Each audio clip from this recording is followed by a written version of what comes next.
তুমি কি বারবার ভাবছো যে এত দিন হয়ে গেল তবুও আমি তাকে ভুলতে পারছি না? এটা কি ভালোবাসা ছিল, না এর পেছনে রয়েছে গভীর কোনো কারণ? বন্ধু, আজ আমি তোমাদের তিনটে মহাজাগতিক কারণ বলবো, যা শুনলে তুমি বুঝতে পারবে যে কেন তুমি তাকে ভুলতে পারছো না, সেই মানুষটাকে।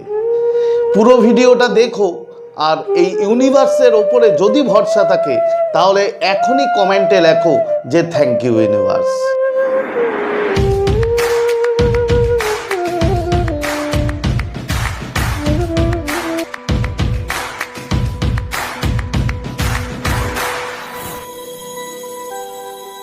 তো নমস্কার বন্ধুরা, স্বাগত জানাই আমার এই জাদুই দুনিয়াতে, যেখানে তুমি শুধুমাত্র হ্যাপিনেস, শুধুমাত্র খুশি, পজিটিভ পজিটিভ আর পজিটিভ।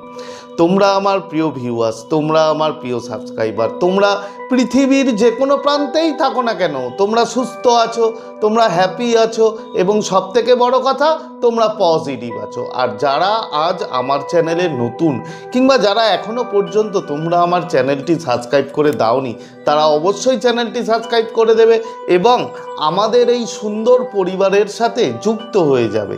আর যদি ভিডিওটি ভালো লাগে তাহলে কিন্তু অবশ্যই একটা থামস আপ চাই। প্রচুর প্রচুর কমেন্ট করো এবং প্রচুর প্রচুর শেয়ার করো। তো চলো বন্ধু, ভিডিওতে যাই। দেখো, যখন একটা মানুষকে ভুলতে পারে না, বারবার তার কথা মনে পড়ে, সে শত চেষ্টা করেও তার কথা কিছুতেই ভুলতে পারে না। তো এর পিছনে যে কারণগুলো রয়েছে, তার মধ্যে প্রথম কারণ বন্ধু, প্রথম কারণ হচ্ছে অসমাপ্ত অনুভূতি। কেমন? তোমাদের যখন তোমরা আলাদা হয়ে গেছিলে, তোমাদের সম্পর্ক হয়তো খুব ভালোই চলছিল, একদম সুন্দর চলছিল, হঠাৎ করেই তোমরা দুজন দুজনের থেকে আলাদা হয়ে যাও। তাতে কি হয় যে কিছু কথা এখনো বলা হয়নি, কিছু প্রশ্নের উত্তর এখনো তুমি পাওনি। আমাদের ব্রেন, আমাদের মস্তিষ্ক অসমাপ্ত জিনিসকে বারবার মনে করায়। কিরকম? যে কোনো কারণ ছাড়াই সেই মানুষটা তোমাকে ছেড়ে চলে গেছে। তার কারণটা কি? তোমার ব্রেন, মস্তিষ্ক বারবার জিজ্ঞেস করছে যে তার কারণটা কি, কেন গেল। এই যে অসমাপ্ত জিনিস, যেগুলো মানে ফিনিশড হয়নি এখনো, সেটার পিছনে কিন্তু আমাদের মস্তিষ্ক বারবার ছোটে এবং আমাদেরকে মনে করায় কেন সে চলে গেল। তার কথাটা আমাদের মস্তিষ্ক আমাদেরকে মনে করায়।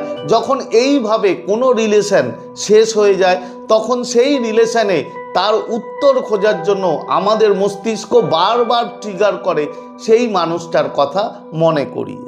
এটা গেল প্রথম রিজন। সেকেন্ড রিজন কি বন্ধু? সেকেন্ড রিজন হচ্ছে সে তোমাকে ভুলতে দিতে চায় না। যে মানুষটা তোমার সাথে থেকে চলে গেছে, সে চাইছে না যে তুমি তাকে ভুলে যাও, তুমি তাকে, তার কারণ সেই মানুষটাও তোমাকে মানে এমনভাবে মনে করছে তোমার কথা। একটা কথা মনে রাখবে বন্ধু, যখন একটা মানুষকে নিয়ে ভাবে, তখন তার মধ্যে যে এনার্জি, তার মধ্যে যে ভাইব্রেশন তৈরি হয়, সেই এনার্জি কিন্তু এই মহাবিশ্বে যায় এবং যে মানুষটাকে ভাবছে সেই মানুষটার কাছে পর্যন্ত পৌঁছায় এবং সেও কিন্তু তার কথা মনে করে।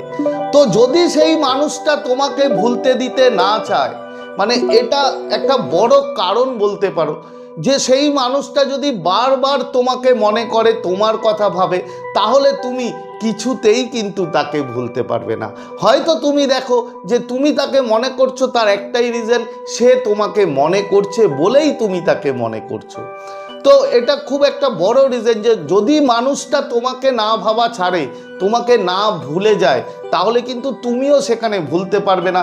তার এনার্জি তোমার দিকে আসবেই আসবে। এটা একটা বড় কারণ। আর 3 নম্বর, যেটাও খুব বড় কারণ, তোমরা যদি কখনো সোলমেট কানেকশানে থাকো বন্ধু, যদি আত্মার সাথী হয়, তুমি যে মানুষটাকে ভুলতে পারছো না, সে মানুষটা যদি তোমার আত্মার সাথী হয় বা সোলমেট হয়, তাহলে কিন্তু তোমার সোল আর তার সোল, যতই তোমরা দূরে থাকো না কেন, একটা কথা মনে রাখবে, 3D ওয়ার্ল্ডে আমরা যত দূরেই থাকি, 5D ওয়ার্ল্ডে কিন্তু আমাদের যে সোল, সেই তোমার সোল আর সেই মানুষটার সোল কিন্তু পুরোপুরি কানেক্টেড এনার্জেটিক্যালি ভাবে, এবং তার জন্য তুমি তাকে কিছুতেই কিন্তু বন্ধু ভুলতে পারছো না। আর যদি সোলমেট কানেকশন হয়, তুমি কখনো তাকে ভুলতে পারবে না, তার কথা তোমার মনে পড়বেই, তুমি যতই চেষ্টা করো না কেন। কেন এই যে কানেকশনগুলো, এই কানেকশনগুলো কিছু কিছু মানুষের মধ্যে থাকে। যদি তোমার হয়, তোমার সেই মানুষটা যদি তোমার সোলমেট হয় বন্ধু, তুমি ভুলতে পারবে না। হয়তো সেই মানুষটার সাথে তোমার কোনো না কোনো সময় আবার কিন্তু কানেকশন তৈরি হবে, আবার কিন্তু তোমরা এনার্জেটিক্যালিভাবে কানেক্টেড থাকবে। তো এই তিনটে কারণের মধ্যে কোনটা তোমার ক্ষেত্রে মনে হয় যে তোমার জন্য ঠিক, অবশ্যই কমেন্ট করে জানিও। তো আজকের মতো তোমাদের কাছ থেকে বিদায় নিচ্ছি, আবার খুব তাড়াতাড়ি দেখা হবে তোমাদের সাথে নতুন একটা ভিডিও নিয়ে। ততক্ষণ তোমরা ভালো থাকবে, খুশি থাকবে, হ্যাপি থাকবে, এবং সবথেকে বড় কথা পজিটিভ থাকবে। Thank you so much.